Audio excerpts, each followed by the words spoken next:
आज 20 दिसंबर को जो 2024 का पेपर है, इसमें आया है कि 3 साल की सबसे जहरीली हवा, राहत के लिए लंबा होगा इंतज़ार। और इसमें डॉक्टर लोग कह रहे हैं कि आप जो हैं राजधानी से बाहर जाएं, क्योंकि यहाँ दिल्ली गैस चैम्बर बनी हुई है। हमको बड़ी हंसी आती है जब हम पेपर को पढ़ते हैं, तो और एक अफसोस भी होता है कि जो डॉक्टर लोग हैं इतने समझदार पढ़े लिखे हैं, ये पहले भी शायद इससे ज़्यादा सर्दी पड़ती थी, इससे ज़्यादा धान जलाए जाते थे और फिर भी कोई प्रदूषण नहीं था किसी को। आज जब से ये मशीनरी आई है तो ये प्रदूषण ही प्रदूषण बताती है कि इतना वहाँ होगा, इतना वहाँ होगा। हम कहते हैं कि जो ऋषि मुनि, जो औलिया, जो समाज का सात्विक इंसान है, उसको आप कहीं भी खड़ा कर दीजिए, कितना ही भी प्रदूषण है उस पर बिल्कुल भी असर नहीं करेगा, उसकी बॉडी पे असर ही नहीं कर सकता है। उसको कोई भी मास्क लगाने की आवश्यकता है ही नहीं। ये जो प्रदूषण पर जोर दिया जा रहा है, स्कूलों में भी IAS IPS सब अपना अपना रोल निभा रहे हैं। भाई इतने दिन छुट्टी कर दो, बच्चे परेशान हैं। बच्चों के पास सबसे ज़्यादा पॉजिटिव एनर्जी होती है, ये हम आज आपको बता दें। जितने बड़े लोग होते हैं उनके पास कम होती है। बड़े लोगों में भी कुछ लोग ऐसे हैं जिनके पास बहुत ज़्यादा होती है। जैसे जो आदमी हद से ज़्यादा नशीली चीज़ों का इस्तेमाल करता है, या वो दवाई ही क्यों ना हो, एंटीबायोटिक, उससे भी उन लोगों की इम्यूनिटी जो है, जो इम्यूनिटी होती है वो कम हो जाती है, और ऐसे लोगों को प्रदूषण ज़्यादा परेशान करता है। जो लोग झूठ बोलते हैं और रिश्वत बहुत ज़्यादा लेते हैं, 100% ऐसे लोगों पर प्रदूषण प्रभाव करता है। प्रदूषण आपके बॉडी के अंदर है, हर इंसान के शरीर में प्रदूषण है। क्या है वो? जो हमारा लिवर फंक्शन है, जिसको यकृत बोलते हैं, वो पूरी बॉडी को कमांड करता है। जैसे एक प्रधानमंत्री पूरे देश को कमांड करता है, राष्ट्रपति पूरे देश को कमांड करता है, इसी तरह से हमारे अंदर जो फंक्शन है, लीवर है, आपका गुरु तत्व है, धर्म का स्थान है, शिव तत्व है, आत्मा का स्थान है, और जो क्राइस्ट है, जीसस क्राइस्ट, उनका जो है आज्ञा चक्र पर स्थान है, वो माइग्रेन को देखते हैं। तो आपके अंदर जो पॉजिटिव एनर्जी सब चीज़ को लेकर के अंदर बैठती है, और ये उस समय बैठती है जब आप 4 महीने की माँ के गर्भ अवस्था में होते हैं। ये पॉजिटिव एनर्जी आपके शरीर का निर्माण करती है, और ये ही आपको माँ के गर्भ से बाहर लेकर के आती है। और इसको हर मज़हब में बताया गया है। कोई भी बुक ऐसी नहीं धार्मिक जिसमें इसका वर्णन नहीं किया है, सभी में किया है। और हमने वो सब बुक की स्टडी की है, तभी हमने ये कार्य शुरू किया है, और हमने इसकी तलाश करने की बात कर रहे हैं। तो जिन लोगों के बाद पॉजिटिव एनर्जी है, उनको कितना भी प्रदूषण हो, किसी भी शहर में हो, कस्बे में हो, देश में हो, उस पर प्रदूषण असर नहीं कर सकता, ये गारंटी है। और जिसकी अंदर की जो इम्यूनिटी पावर है, अगर वो कमज़ोर है, जिसका जो लीवर है वो कमज़ोर है, यकृत, जिसका हार्ट शिव तत्व कमज़ोर है, और जिसकी पैरा सिस्टम लेफ्ट और राइट कमज़ोर है, ऐसे लोगों पर थोड़ा सा भी प्रदूषण होगा तो वो शरीर के अंदर और ज़्यादा प्रदूषण बना देगा। ये जो तीनों चीज़ हमने बताई हैं, ये प्रदूषण को बढ़ाती हैं और प्रदूषण को घटाती हैं। तो आप अपनी पॉजिटिव एनर्जी से कनेक्ट हो जाइए।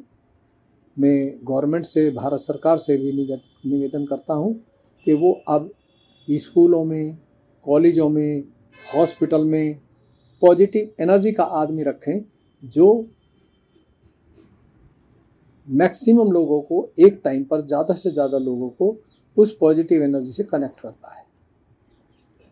और वो निःशुल्क करता है, वो चार्ज नहीं लेगा।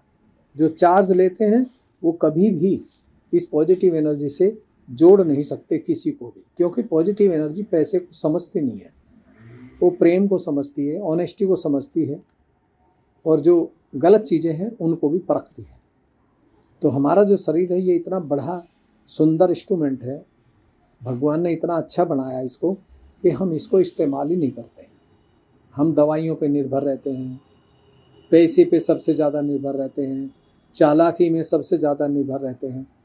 ये सब चीज़ हमको छोड़ के और आत्मबल पे आना चाहिए। आज हम बच्चों को भी संस्कार नहीं दे पा रहे। हमारा बच्चा पढ़ लिख के सीनियर अफसर बन गया, IAS बन गया, IPS बन गया, लेकिन रिश्वत लेनी तो उसने भी शुरू कर रखी है। तो चपड़ासी और एक बहुत बड़े अफसर में कोई अंतर नहीं है।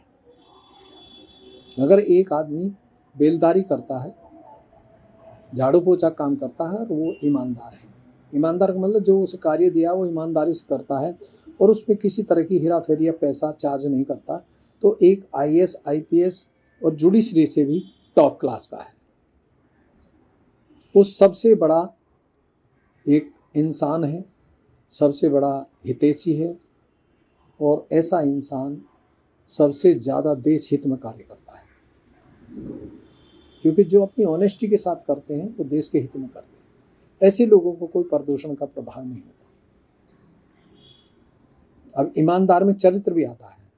ईमानदार ये नहीं कि कोई रिश्वत नहीं देता है तो वो ईमानदार है, नहीं। जो मर्यादा में है वो ईमानदार है, जो दूसरों की मदद करता है ईमानदार है, और दूसरों की मदद भी गलत पैसे से नहीं करता।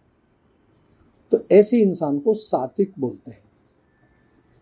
ऐसे इंसान का जो सेंट्रल पैरा सिस्टम होता है वो बहुत सुंदर होता है, और सेंट्रल पैरा सिस्टम जब उसका चलता है तो वो पांचों तत्वों को फायदा देता है। पांचों तत्व उसके साथ as a gun, as a security, as a Z security जैसा कार्य करते हैं।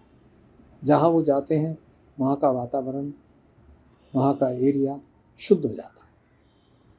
तो मैं आज प्रदूषण पे जो हम बात कर रहे हैं, ये जो अभी जीसस क्राइस्ट का भी जन्मदिन लोग मना रहे हैं, हम तो सभी का जन्मदिन मनाते हैं, क्योंकि घर में आपने देखा 4 भाई हों, 4 औरत हों, तो सब एक ही जाति की नहीं होती है, एक संप्रदाय की नहीं होती हैं। कोई किसी गांव से होते हैं, कोई किसी शहर से होती है, तो सबकी भाषा में भी अंतर आता है। तो जब हम उनको घर में सबको इज्जत देते हैं, जो बड़े हैं उनके पैर छूते हैं, छोटे हैं तो प्रणाम करते हैं, तो फिर हम जो ये जातिवाद और ये जो सब कहाँ से आ जाता है। और ये जातिवाद पे हम कभी बात करेंगे तो मुझे आज तक समझ नहीं आया कि जातिवाद क्या है, ये जाति होती क्या है। और मैं आज एक दोहा आपसे शेयर कर रहा हूँ, पूरे विश्व से कर रहा हूँ, क्योंकि हम जो कार्य करते हैं पूरे संसार के लिए, पूरे देश के लिए करते हैं, निःशुल्क करते हैं।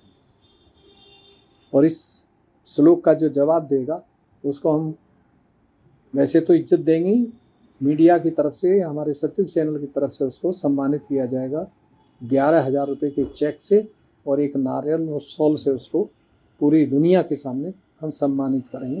तो इस दोहे का जो अर्थ निकाल के हमें प्रैक्टिकल करा दें, क्योंकि आध्यात्म प्रैक्टिकल ज़्यादा है, थ्योरी बहुत कम है। कबीरदास जी का दोहा है, सभी जानते होंगे। सत्य से असत्य हुआ, सत्य से असत्य हुआ, गंगा नीर पीने से, और 7 पीढ़ी नरक गई राम नाम जपने से। फिर दोबारा बोलते हैं हम, सत्य से असत्य हुआ, गंगा नीर पीने से, सत्य से असत्य हुआ, गंगा नीर पीने से, 7 पीढ़ी नरक गई राम नाम जपने से। 7 पीढ़ी नरक गई राम नाम जपने से। अगर जिसने इसका अर्थ निकाल दिया और प्रैक्टिकल करा दिया, वो देश का हितैषी है, और संसार में वो हमेशा अच्छा कार्य करेगा, क्योंकि उसके अंदर बहुत कुछ है, उसके अंदर पॉजिटिव एनर्जी कार्य कर रही है। प्रैक्टिकल हो या ना हो, लेकिन अंदर से वो स्वच्छ है।